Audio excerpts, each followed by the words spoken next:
घर घर के खर्चे। कार्तिक प्राइवेट कंपनी में सेल्स मैनेजर था। उसके माता पिता, पत्नी मीरा, बहन राधा और 2 बच्चे हैं। एक दिन मीरा कहती है, कार्तिक, बच्चों के स्कूल में एनुअल फंक्शन के लिए 2000 जमा करने पड़ेंगे। अरे अभी कुछ दिन पहले ही तो 10,000 जमा किए थे ना। हाँ, वो तो फीस और प्रोजेक्ट के पैसे जमा किए थे। अभी तो अगले महीने एडमिशन फीस और किताबों के पैसे भी जमा करवाने पड़ेंगे। 40 से 50 हजार का खर्चा है। मीरा, इतनी तो सैलरी भी नहीं है मेरी, ऐसे कैसे काम चलेगा? तो मैं क्या करूं? बच्चे को सरकारी स्कूल में डाल दूं? मीरा, तुम जानती हो ना, मैं मुश्किल से 35 से 40 हजार ही कमा पाता हूँ। इस घर के खर्चे दिन ब दिन बढ़ते जा रहे हैं, थोड़ा कंट्रोल करो ना। क्या खाना और कपड़े पहनना भी बंद कर दूं? मैं ऐसा नहीं कह रहा हूँ मीरा। तुम जानती हो राधा का भी पोस्ट ग्रेजुएशन पूरा होने वाला है। घर के खर्चों के साथ उसकी शादी की जिम्मेदारी भी उठानी है। मेरे बच्चों की पढ़ाई से ज्यादा इम्पोर्टेंट राधा की शादी है, तो करो जो मन में आए। मैं बोझ लगती हूँ तो मैं बच्चों के साथ अपने मायके चली जाती हूँ। तुम्हारी सारी मुसीबतें ही खत्म हो जाएगी। मीरा, मुझसे बहस मत करो। सुबह सुबह ऑफिस जाने के टाइम पर ही कलेश करके दिन मत खराब करो। इतना बोलकर कार्तिक वहां से चला जाता है। तभी, कार्तिक बेटा, ऑफिस जा रहे हो? मेरी दवाइयां लेते आना। और बेटा, बिजली का भी बिल 2 महीने से जमा नहीं हुआ, इसे भी आज जमा करवा देना। जी पिताजी, लाइए बिजली का बिल। 4,600 रुपए बिजली का बिल आया है। माँ, मीरा, राधा, कितना ज्यादा बिल आया है। भैया, ये 2 महीने का बिल है और मैं तो सिर्फ फोन चार्ज करती हूँ। अरे बेटा, मैं तो गीजर से पानी गर्म करने के अलावा मेरे कमरे में एक पंखा और एक लाइट ही तो जलते हैं। मीरा, तो फिर इतना बिल कैसे आया? हाँ, सारा इल्जाम मेरे पर ही लगा दो ना। भाभी, आप भी तो एसी चलाती हो, उससे भी बिजली का बिल बहुत ज्यादा आता है ना। एसी मेरे मायके से आई है और वो भी अब सबकी आंखों में खटकने लगी है। मीरा, अपना मुंह बंद करो और आज के बाद तुम एसी नहीं चलाओगी। माँ, आप भी अपना पानी धूप में गर्म करके नहाया करो। कार्तिक ये कहकर घर से ऑफिस के लिए निकल गया। घर से कुछ आगे जाते ही उसकी गाड़ी पंचर हो गई। कार्तिक को पंचर बनवाकर ऑफिस पहुंचने में लेट हो गया। बॉस ने कार्तिक को अपनी कैबिन में बुलाया। may I come in, sir?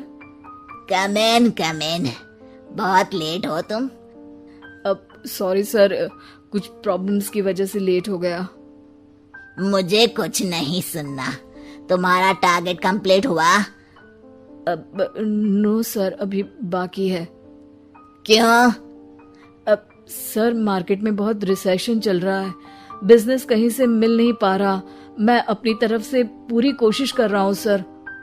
मुझे तुम्हारी कोशिश नहीं चाहिए, मुझे बिजनेस चाहिए। अगर तुमसे नहीं हो पा रहा है तो तुम रिजाइन कर सकते हो। अब नहीं सर, मुझे इस नौकरी की बहुत जरूरत है। मैं अपनी फैमिली का सिंगल अर्निंग पर्सन हूँ। मेरी जॉब चली गई तो मेरी फैमिली प्रॉब्लम में आ जाएगी सर। इसका ख्याल तुम्हें रखना चाहिए। जाओ यहाँ से, और बिना बिजनेस लाए मुझे तुम अपना मुंह मत दिखाना। कार्तिक बिजनेस की तलाश में इधर से उधर कड़ी धूप में सारा दिन भटकता रहता है और थका हारा जब शाम को घर आया। बेटा, मेरी दवाई ले आए और बिजली का बिल भर दिया। अब दवाई लाना भूल गया पिताजी, और बिजली का बिल जल्दी भर दूंगा। पर बेटा, याद से भर देना, वरना बिजली वाले बिजली काट कर चले जाएंगे। लीजिए पानी। बच्चों के एनुअल फंक्शन के लिए स्कूल में जमा करने वाले पैसे लेकर आए? अभी सैलरी नहीं आई है मेरा, और अकाउंट में ज्यादा पैसे भी नहीं बचे हैं। तो क्या बच्चों को स्कूल भेजना बंद कर दूं?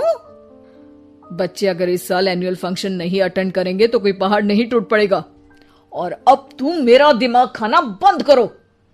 अरे, आप मुझ पर क्यों चिल्ला रहे हैं? कार्तिक गुस्से में घर से बाहर चला जाता है। अब मीरा रोने लगती है। भाभी, आप रोइए मत, टेंशन लेने से कुछ नहीं होगा। पर राधा, घर के भी खर्चे हैं। कार्तिक के गुस्सा करने से घर के खर्चे नहीं पूरे होंगे। पर मीरा बेटा, लड़ाई करने से भी कोई समाधान नहीं मिलेगा, उल्टा घर का माहौल ही खराब होगा। पर मुझे लगता है हमें भी घर के खर्चों में हाथ बढ़ाना चाहिए। मुझे योगा सेंटर में जॉब का ऑफर मिला है, मैं कल से ही जॉब ज्वाइन कर लूंगी। वैसे तो मुझे भी सिलाई आती है, मैं भी लोगों के कपड़े सिलना शुरू कर देती हूँ। हाँ बेटा, मैं भी तुम्हारा घर के कामों में हाथ बटा दिया करूंगी और काज बटन लगाकर सिलाई करने में भी सहायता करूंगी। मीरा, मैं तुम्हारे बच्चों के साथ मोहल्ले के बच्चों को भी ट्यूशन पढ़ाऊंगा। इसी बहाने मेरा टाइम पास भी हो जाएगा। इस तरह से अब घर के सभी सदस्यों के सहयोग से पैसों की समस्या दूर हो गई और सब खुश रहने लगे। इससे हमें सबक मिलता है कि एकता में कितनी ताकत होती है।